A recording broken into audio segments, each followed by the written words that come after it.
implications for international peace and security. I now give the floor to Ms. Georgette Gagnon. Please.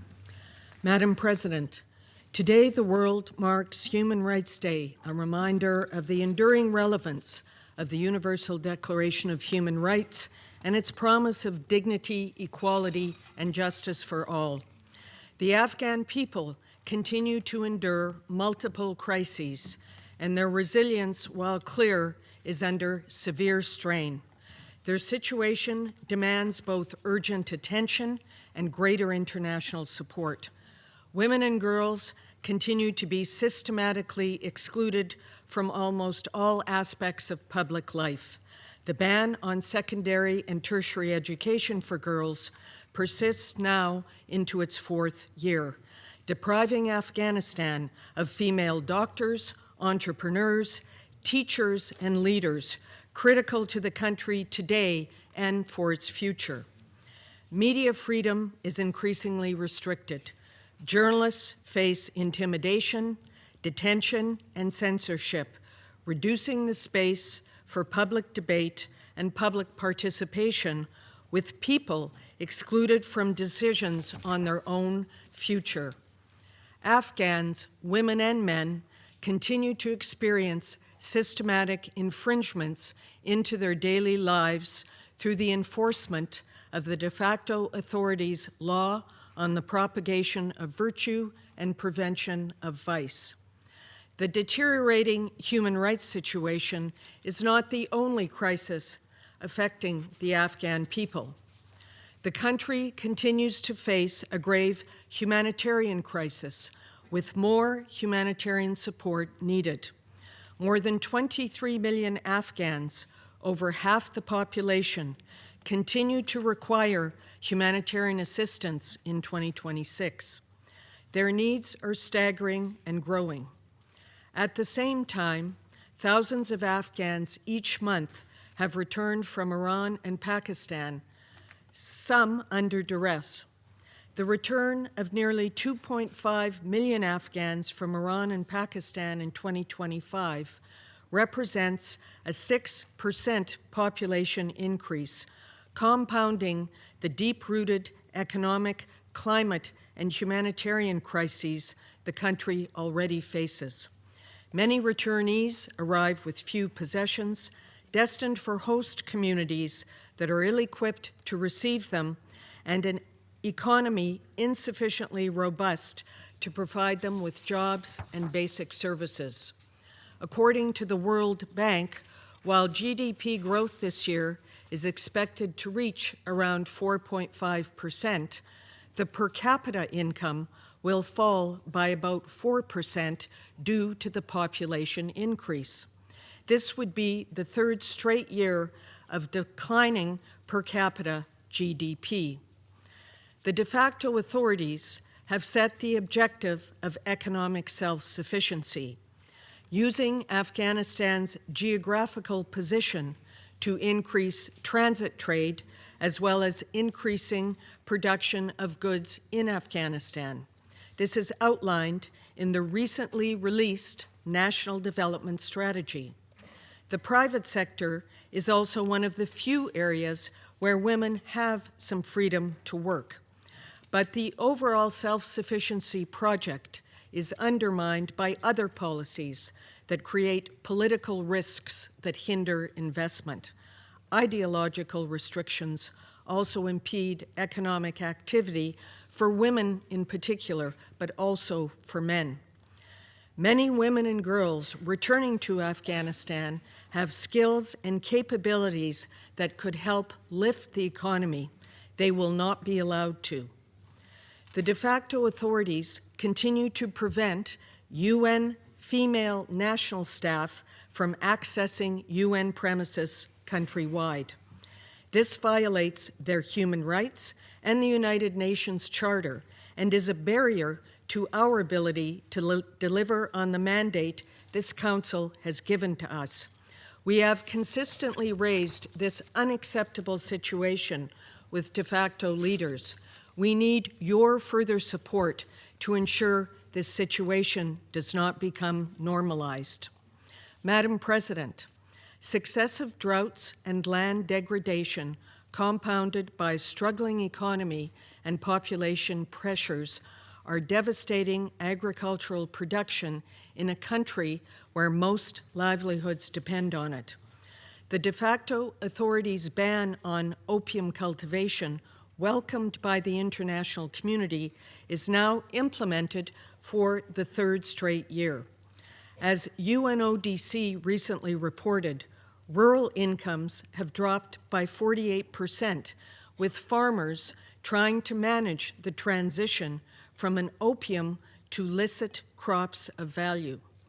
As part of the Doha process, UN agencies, the de facto authorities, donors, and regional countries and Afghan experts have worked together in the Counter-Narcotics Working Group on an action plan to advance alternative livelihoods. More funding and technical assistance are required to implement the action plan. Counter-narcotics is a no-risk issue for the international community. Everyone benefits from addressing it. Everyone suffers from not supporting counter-narcotics efforts. Madam President, Afghanistan's security situation is outwardly calm. Millions of Afghans have enjoyed a period of relative stability and absence of war-related violence not seen in a generation. However, tensions between Afghanistan and Pakistan over the presence and activities of the TTP are rising, with deadly cross-border exchanges of fire and airstrikes resulting in civilian casualties. The tensions have led to the closing of key border posts between Afghanistan and Pakistan for the past 2 months, with economic consequences for Afghanistan and Pakistan and people on both sides. We welcome Pakistan's recent decision to allow humanitarian supplies for the Afghan people to cross the border. We also welcome efforts of countries in the region to find a solution through dialogue. We urge the parties to address the core issues and for both sides to respect the ceasefire in place. Afghanistan's de facto authorities continue to miss or reject opportunities to engage multilaterally with the international community, risking disengagement, particularly from donor countries that are increasingly frustrated with Afghanistan's refusal to seriously address their concerns. In UNAMA's briefing to this Council in September, we raised the issue of whether the de facto authorities had sufficient pragmatism to address the multiple crises the country is facing.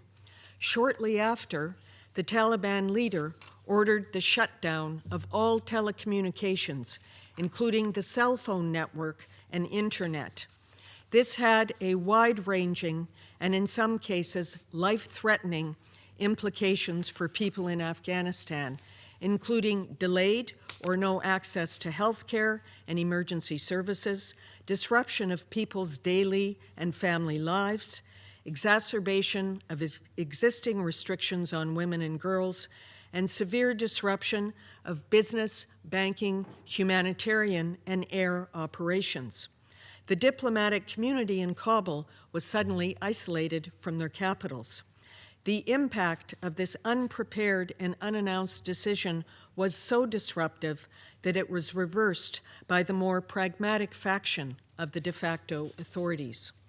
This incident provides a vivid snapshot of the general situation in Afghanistan. On the one hand, there is among the de facto authorities a faction that would isolate Afghanistan from the world. On the other, there is a faction that understands Afghanistan is connected to the world, as are Afghans, and that the country cannot survive without these links, which should be developed. Our common objective is clearly stated in the 2023 Independent Assessment and in Security Council Resolution 2721 of 2023. An Afghanistan at peace with itself and its neighbors, fully reintegrated into the international community and meeting its international obligations. Let me stress, the objective is not reintegration of Afghanistan under the de facto authorities as they currently are. It is reintegration once they have met their international obligations. The United Nations remains committed to principled and pragmatic engagement, guided by respect for international obligations, inclusive governance, and counterterrorism commitments. The United Nations has proposed a political roadmap as part of the Doha process to achieve this objective. The roadmap seeks to initiate progress on the major issues blocking Afghanistan's reintegration into the international community, as described in the independent assessment. We do not underestimate the challenges ahead. We have already noted the reluctance of the de facto authorities to engage in a multilateral process. We must also acknowledge the divergent positions within the international community that reduce international leverage. As the Secretary General said during the first meeting of special envoys on Afghanistan in Doha in May 2023, we expect that not all interests align, but we do need to maintain some basic common positions. Across these issues and interests, the gaps between the international community and the de facto authorities and among member states themselves are not easy to reconcile.